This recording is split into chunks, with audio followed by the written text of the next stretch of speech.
Commander Zethkar of the Valonian Empire sat in the corner booth of the dingy space station cantina, his forearms wrapped around a glass of fermented kelp juice.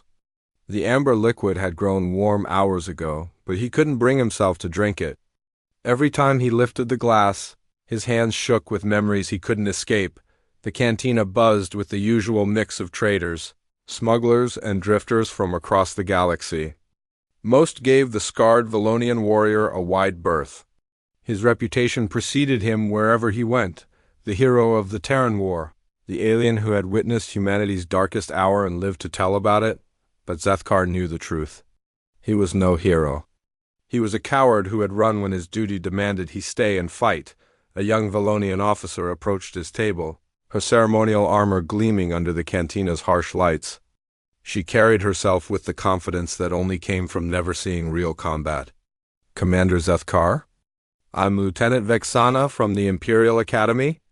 I've studied all your battle reports from the Terran campaign." Zethkar looked up with tired, bloodshot eyes. "Go away, Lieutenant. Sir, I just wanted to say it's an honor to meet you. Your tactical genius in the Battle of Kepler Station saved thousands of Imperial lives." She paused, clearly expecting some kind of response. When none came, she pressed on. "The way you outmaneuvered the human fleet was brilliant. The Academy still teaches your strategies." A bitter laugh escaped Zethkar's throat. "Strategies? You think what happened at Kepler was strategy?" He gestured to the empty chair across from him. "Sit down, Lieutenant. Let me tell you what really happened in the Terran War." Vexana sat eagerly, pulling out a recording device. Zethkar waved it away. "No recordings. This story doesn't deserve to be preserved."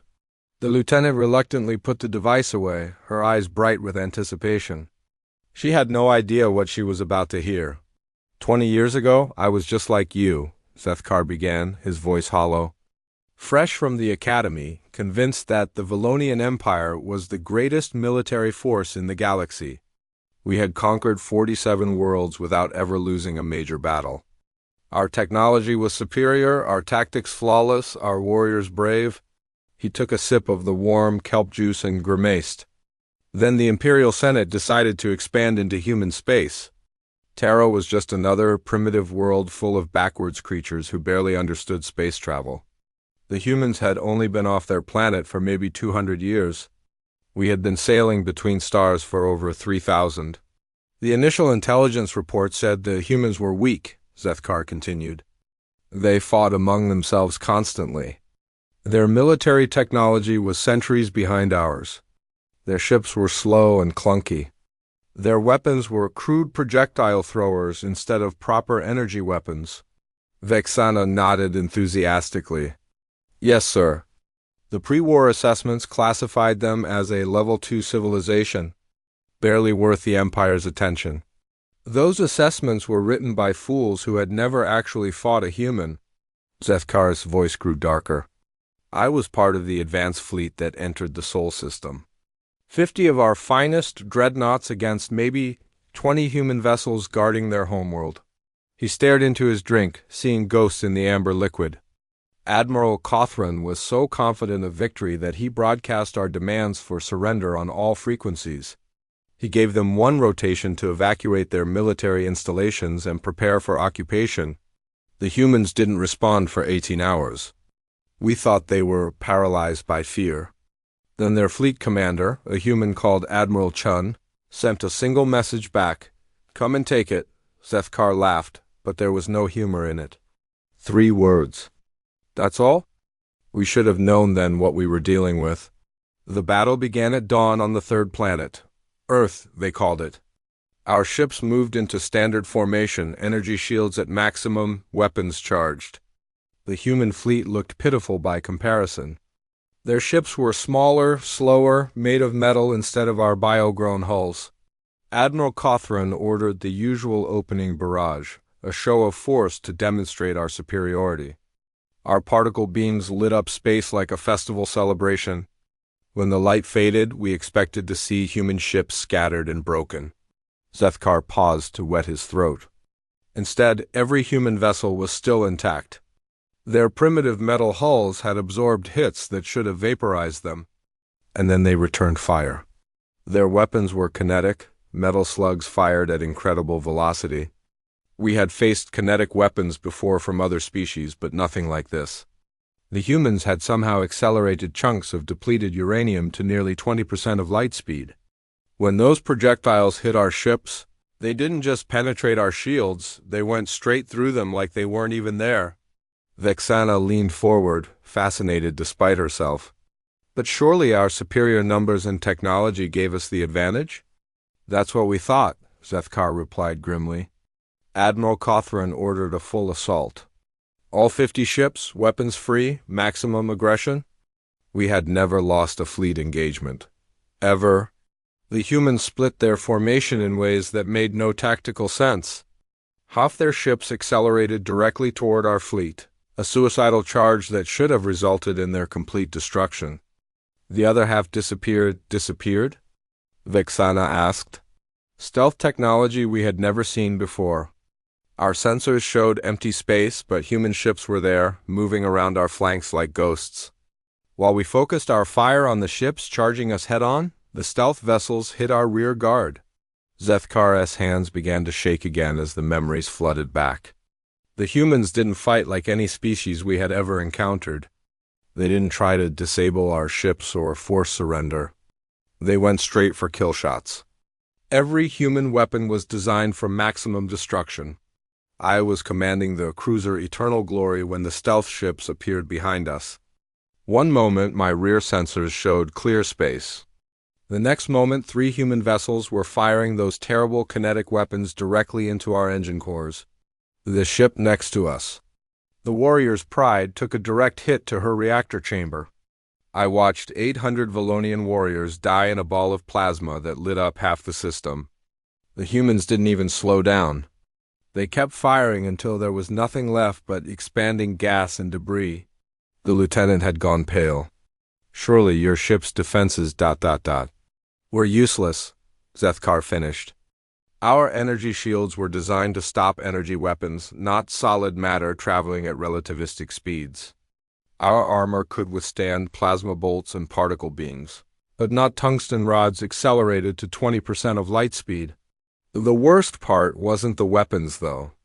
It was how the humans fought. They showed no fear, no hesitation, no mercy. When one of their ships was damaged, instead of withdrawing for repairs, they would accelerate toward the nearest Volonian vessel and ram it. Zethkar stood abruptly and walked to the cantina's main viewport. Outside, ships of a dozen different species moved through the station's traffic patterns in orderly formations. I watched a human destroyer with half its hull blown away crash into our flagship. The human captain steered his dying ship directly into Admiral Cothran's command bridge. Both ships exploded, but the humans had traded one damaged vessel for our most powerful dreadnought and our fleet commander. After Cothran died, command fell to me. I was the most senior surviving officer. He turned back to face the lieutenant. Do you know what my first order was? Vexana shook her head. Retreat. Full withdrawal to the outer system. Zethkar returned to his seat, his shoulders slumped. In 30 minutes of combat, the humans had destroyed or crippled 23 of our finest ships. They had killed over 10,000 Imperial warriors, and they had done it with inferior technology and a smaller fleet. But the war continued for 3 more years, Vexana said. The reports say you eventually defeated them. Defeated them? Zethkar's laugh was bitter. Child, we never defeated the humans. We barely survived them. He signaled the bartender for another drink before continuing. The retreat from Seoul was only the beginning. Command refused to believe my reports about human capabilities. They insisted that we had simply been caught off guard, that proper tactics and overwhelming force would crush human resistance. So they sent the second fleet, 150 ships under Admiral Vorthen. The humans met them at a system called Volf 359 with 30 vessels. 30 against 150? Vexana gasped. The humans destroyed 80% of our fleet and drove off the rest. They had learned from our first encounter and adapted their tactics. They used the system's asteroid field to hide their ships, turning space rocks into weapons by accelerating them toward our vessels. Admiral Vorthen died when a human fighter pilot somehow managed to fly his tiny craft directly into the bridge of a dreadnought. The explosion took out half the ship's forward section. Zethkar paused as the bartender brought his fresh drink. That's when Command finally started listening to my reports. They realized we weren't dealing with a primitive species that would surrender after a show of force. We were fighting creatures that would rather die than submit. The Empire had never encountered anything like human warfare before. Every other species we had conquered followed the same basic patterns. They would fight until their losses became unsustainable, then negotiate surrender terms. Not humans. Humans didn't care about. Zethkar stared at his reflection in the cantina's grimy mirror, seeing not his current scarred face but the younger warrior he had been before the war. Lieutenant Vexana sat across from him, her initial enthusiasm replaced by growing horror as she began to understand what the Terran War had really been like. The nightmares started after New Britannia, Zethkar continued, his voice barely above a whisper. At first, they were just fragments, flashes of human faces, the sound of their war cries, the sight of their cities burning. But they got worse. He took a long drink of kelp juice, trying to wash away the taste of memories. The Empire's propaganda machine painted New Britannia as a great victory. 50,000 human civilians dead, a valuable colony world secured for Imperial use. Medal ceremonies, parades, promotions for the surviving officers. They gave me the Star of Valor for exceptional bravery in combat against overwhelming odds. The irony wasn't lost on me. I had led a company of Imperial Guard against civilian refugees, and they called it bravery. Vexana shifted uncomfortably in her seat. But sir, you were following orders. Military necessity ... military necessity? Zethkar's laugh was harsh. Tell me, Lieutenant, what military value did the children of New Britannia possess? What threat did human infants pose to the Imperial war effort? The young officer had no answer. After New Britannia, Command thought the war was turning in our favor. They launched Operation Bright Dawn, a coordinated assault on 12 human worlds simultaneously. The plan was to overwhelm their defenses and force a quick surrender. I was assigned to Task Force 7, targeting a world the humans called Thermopylae. Intelligence reports said it was lightly defended, maybe 10,000 human, military personnel, and 100,000 civilians. Zethkar stood and walked to the viewport again, watching the peaceful traffic outside. We arrived in system with 80 ships, expecting another easy victory. Instead, we found something that still haunts my dreams. The humans had turned their entire world into a weapon. They had spent months preparing for our arrival, converting every available resource into instruments of war. The orbital defense platforms weren't just armed, they were mobile, constantly shifting position to avoid our targeting systems. But that wasn't the worst part. As our fleet moved into attack formation, we detected massive energy readings from the planet's surface. The humans had built something called a mass driver, a magnetic acceleration system that could launch projectiles into space at incredible velocities. The first salvo caught us completely off guard. Chunks of asteroid material, accelerated to nearly 30% of light speed, tore through our formation like it was made of paper. The dreadnought Infinite Strength took a direct hit to its command section. I watched 3,000 Imperial warriors die in an instant.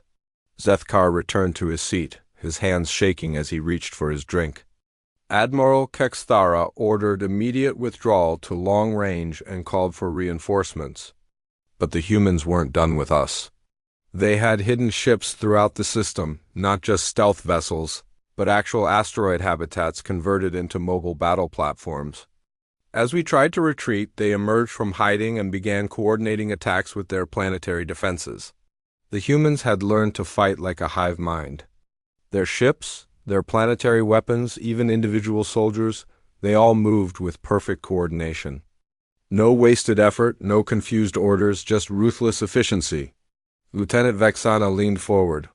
How did they achieve such coordination? Our intelligence said humans were naturally individualistic, resistant to central authority. That was true in peacetime, Zethkar replied. But war changed them. The threat of extinction had united them in ways we never anticipated. They had developed some kind of real-time communication network that linked every human warrior across vast distances.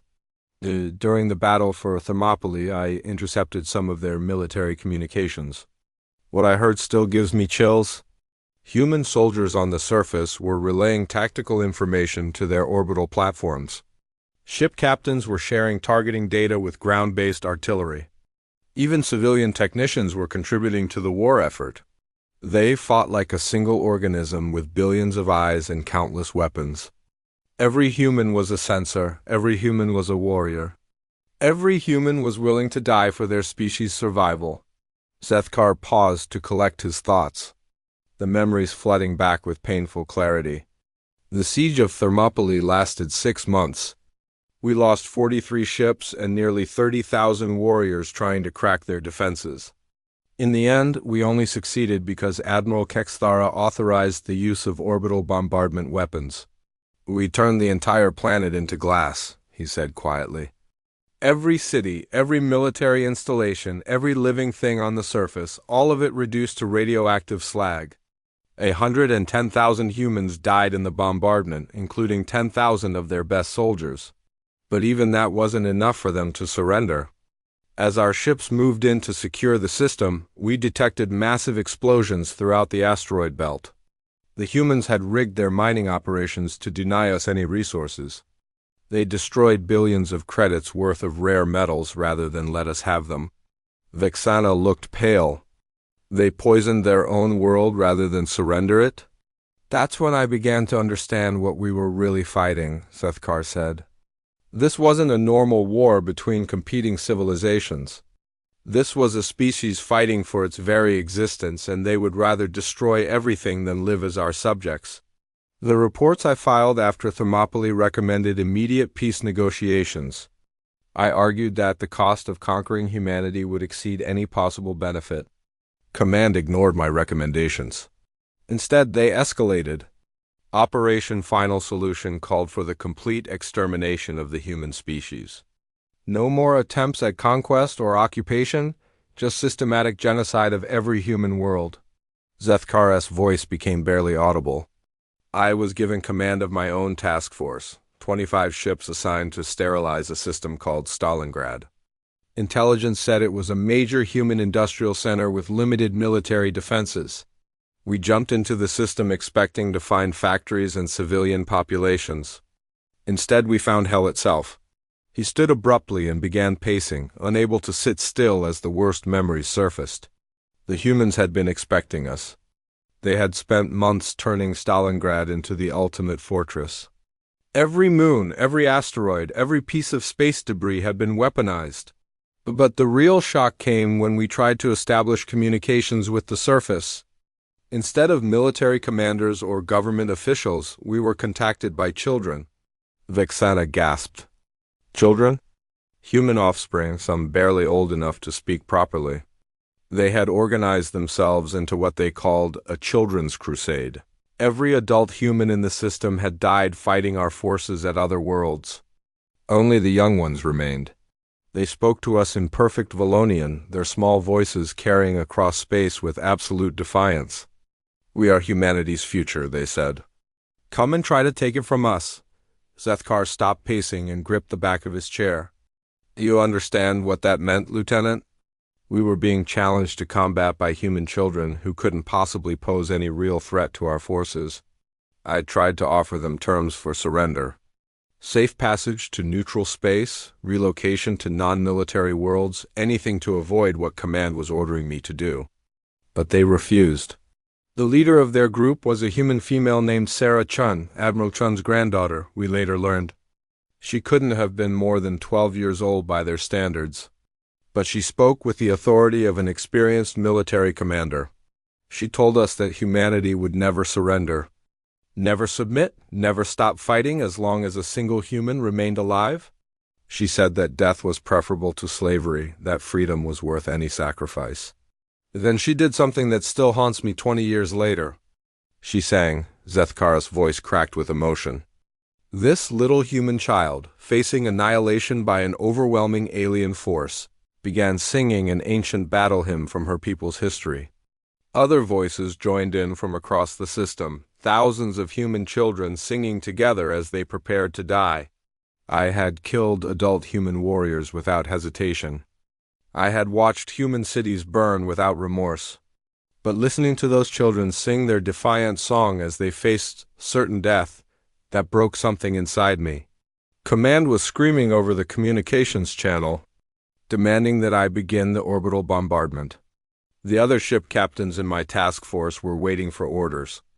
The entire Imperial war machine was depending on me to complete the extermination of Stalingrad. Instead, I ordered my task force to withdraw. Lieutenant Vexana stared at him in shock. You disobeyed orders? I committed treason against the Empire, Zethkar said simply. I told Command that the human defenses were too strong, that we needed additional support before proceeding. I lied to buy time while I tried to figure out what to do. But the humans weren't finished surprising me. 2 days after our withdrawal, we received an encrypted message from Sarah Chun. She wanted to meet with me personally, face-to-face negotiation between the Valonian task force, commander and a 12-year-old human child. Against all military protocols, I agreed. I took a single shuttle.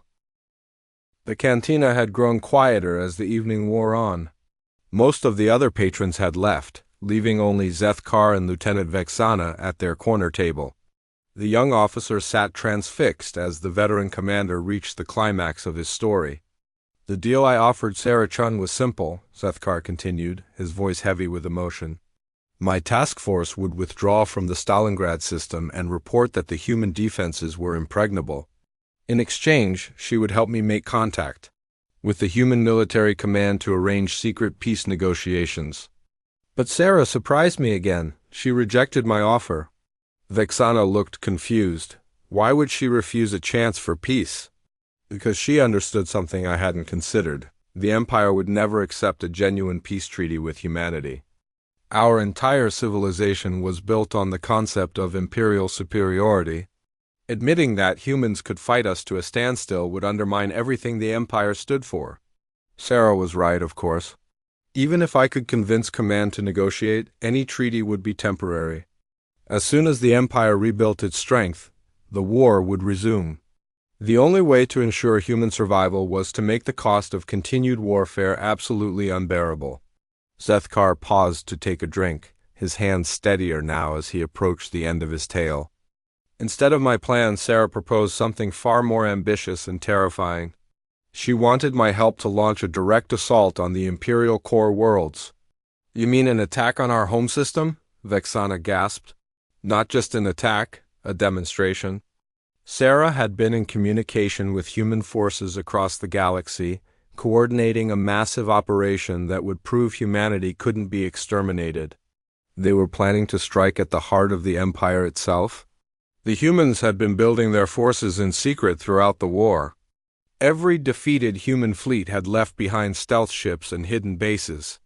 Every conquered world had spawned underground resistance movements. The Empire thought it was winning, but humanity had been preparing for one final, desperate gambit. Zethkar stood and walked to the viewport one more time, staring out at the stars. Sarah's plan required precise intelligence about Imperial fleet movements and defensive positions, information only someone with my access level could provide. She was asking me to commit the ultimate treason, not just disobeying orders but actively betraying the Empire to its enemies. Everything I had sworn to protect, everyone I had served with, my entire species' way of life. She wanted me to help destroy it all. What did you tell her? Vexana asked quietly. I told her the truth, that I couldn't betray my own people, no matter how much I had come to respect humanity. I was still a Valonian officer, still bound by duty and honor to the Empire. Sarah accepted my refusal with grace.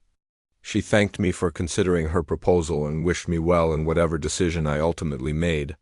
As I prepared to leave the station, She gave me a small data crystal containing something she said might help me understand human motivation. Zethkar returned to his seat, his expression distant. That crystal contained the personal histories of every human child on the station, where they came from, what they had lost, how they had survived. I spent the entire flight back to my flagship reading their stories. A boy named Marcus had watched Imperial bombardment destroy his entire family on New California. A girl called Elena had survived the siege of Thermopylae by hiding in the ruins of her school for 3 months. Twin sisters named Amy and Beth had escaped the destruction of their colony ship by cramming into an escape pod with 40 other children. Every single child on that station had lost everything: parents, homes, entire worlds. But instead of seeking revenge, they had chosen to build a new life for themselves. They were focusing on education, art, music, literature, all the things that made civilization worth preserving. I realized that Sarah Chun's question had been more profound than I first understood. The Empire was trying to destroy a species that represented the very best of what intelligent life could achieve. In fighting humanity, we had become everything we claimed to oppose. Lieutenant Vexana leaned forward. "So you decided to help them?" "I decided to save them," Zethkar corrected. "There's a difference. I couldn't bring myself to actively betray the Empire, but I could no longer participate in genocide. When my task force returned to Imperial space, I submitted a report claiming that human defenses at Stalingrad were too strong for a conventional assault. I recommended a siege strategy that would tie up Imperial forces for months without achieving decisive results. Command accepted my recommendations and reassigned my task force to defensive duties in the Outer Rim. I thought that would be the end of my involvement in the war. But 3 months later, everything changed. The humans launched Operation Nemesis. Zethkar's voice grew quiet as he recalled those final days of the war. It began with simultaneous attacks on Imperial installations across 12 sectors.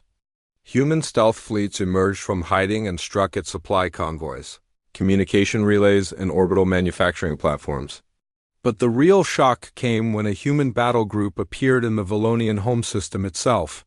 Somehow they had penetrated the most heavily defended space in the Empire without triggering a single alarm. The lead human vessel broadcast a message to every inhabited world in the system. It was Sarah Chun, now speaking as the elected leader of the Free Human Alliance. But she wasn't calling for surrender or demanding territorial concessions. Instead, she made an offer that stunned the entire Imperial government. Vexana waited breathlessly for him to continue. Sarah offered to end the war immediately in exchange for complete human independence and Imperial recognition of human territorial claims. No reparations, no punishment of Imperial war criminals, no demands for conquered worlds to be returned. Just recognition that humanity had the right to exist as a free species. The Imperial Senate was in chaos. Hoff wanted to accept immediately. The war had become increasingly unpopular as casualties mounted and resources were drained. The other half demanded that the human fleet be destroyed regardless of the cost. While the politicians argued, Sarah demonstrated why continued warfare was futile. The human battle group proceeded to systematically disable every Imperial vessel in the home system without firing a single lethal shot. Their weapons had evolved beyond anything we had faced before. Instead of kinetic projectiles or energy beams, they used some kind of targeted electromagnetic pulse that shut down ship systems without causing permanent damage. Our entire home fleet, over 300 vessels, was neutralized in less than 6 hours. Zethkar smiled grimly at the memory. The humans could have destroyed every ship, every orbital platform, every military installation in our most important system. Instead, they proved their point and waited for our response. Emperor Thekvar himself finally agreed to negotiate. He met with Sarah Chun aboard her flagship, a massive vessel that dwarfed anything in the Imperial Navy. The negotiations lasted only 3 hours. Sarah's terms were exactly as she had stated: complete independence and territorial recognition in exchange for an immediate ceasefire. The Emperor had no choice but to accept. The Treaty of Terra was signed the next day. officially ending the Terran War after 4 years of the bloodiest conflict in galactic history. Humanity gained its freedom, and the Empire learned that there were some species too dangerous to conquer. Lieutenant Vexana sat back in her chair, clearly overwhelmed by what she had heard. "But sir, the official histories say we won the war. They say humanity was defeated and chose to surrender rather than face extinction." "The official histories are lies," Zethkar said bluntly. The Empire couldn't admit that it had been forced to negotiate by a species it had classified as primitive. So they rewrote history to preserve imperial pride. Everyone who participated in the real negotiations was sworn to secrecy or transferred to remote assignments. The truth was buried under layers of propaganda and false reports. "What about you, sir? Why weren't you silenced like the others?" Zethkar's expression darkened. "Because I had already been marked as unreliable. My reports from Stalingrad had raised questions about my loyalty. After the war ended, I was quietly court-martialed for failure to prosecute the war with sufficient vigor. I was given a choice: accept a dishonorable discharge and exile to the Rim worlds, or face trial for treason with a likely death sentence. I chose exile. I've spent the last 20 years drifting from station to station, trying to forget what I saw and what I learned about my own species. But the nightmares never stop. Every night, I dream about the children of Stalingrad." "I see." Sarah Chun's face as she asked me why her people deserved to die.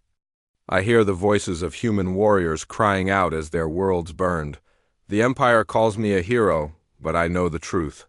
I'm a war criminal who got away with genocide because my victims were too noble to seek revenge."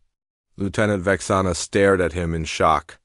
"Sir, you saved lives by refusing to bombard Stalingrad. You chose mercy over duty."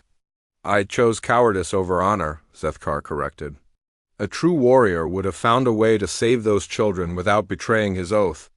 I simply ran away from an impossible choice. But the humans didn't see it that way." 2 years after the war ended, I received a message from Sarah Chun. She had become the first human K.